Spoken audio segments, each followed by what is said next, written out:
एक छोटा सा खुशहाल परिवार था जहां बूढ़ी सास सावित्री जी अपनी बहू सुलेखा के साथ रहती थी।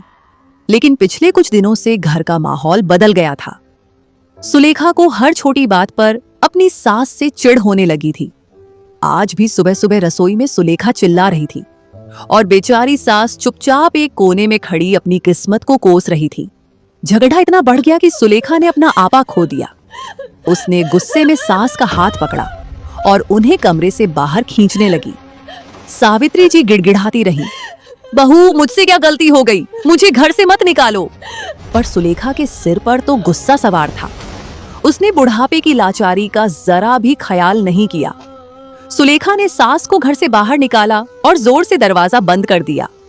सावित्री जी सड़क पर अकेली खड़ी रह गई। उनके पास न पैसे थे न सिर छिपाने की जगह। वो फटी आंखों से उस बंद दरवाजे को देखती रही जिसे उन्होंने कभी बड़े प्यार से सजाया था। अब वह अपने ही घर में पराई हो चुकी थी। चलते चलते शाम हो गई। सावित्री जी को बहुत भूख लगी थी, लेकिन वह किसी से मांग नहीं पा रही थी। हारकर वह शहर के पुराने मंदिर की सीढ़ियों पर बैठ गई। वहां जलते दियों को देखकर उनकी आंखों में आंसू आ गए। उन्होंने सोचा, जिस बेटे को पाल पोस कर बड़ा किया, क्या आज उसकी मां सड़क पर रात बिताएगी? अगले दिन सुबह हुई। मंदिर में आने वाले लोग सावित्री जी को बेसहारा समझकर उनके पास पैसे फेंकने लगे। पहले तो उन्हें बहुत शर्म आई, पर पेट की भूख ने उन्हें मजबूर कर दिया। उन्होंने चुपचाप वो सिक्के उठाए और अपनी भूख मिटाने के लिए सूखी रोटी खरीदी। उनकी जिंदगी अब मंदिर की सीढ़ियों तक सिमट गई थी। कई दिन बीत गए। सावित्री जी अब वहीं मंदिर के बाहर बैठकर अपना गुजारा करने लगी। लोग आते, दर्शन करते और चले जाते। सावित्री जी हर किसी को दुआएं देती, लेकिन उनके दिल में बस एक ही दर्द था। वह हर रोज मंदिर के भगवान से पूछती, क्या मेरा घर मुझे फिर कभी वापस मिलेगा? इधर घर में सुलेखा को अपनी गलती का एहसास होने लगा था। घर में अब कोई उसे टोकने वाला नहीं था, पर फिर भी उसे चैन नहीं था। उसे हर जगह अपनी सास का चेहरा नजर आता। रसोई की खाली दीवारों को देखकर उसे याद आता कि कैसे उसकी सास वहां हंसते हुए काम करती थी। उसे अपनी बदतमीजी पर पछतावा होने लगा। एक दिन सुलेखा से रहा नहीं गया। वह अपनी सास को ढूंढने निकल पड़ी।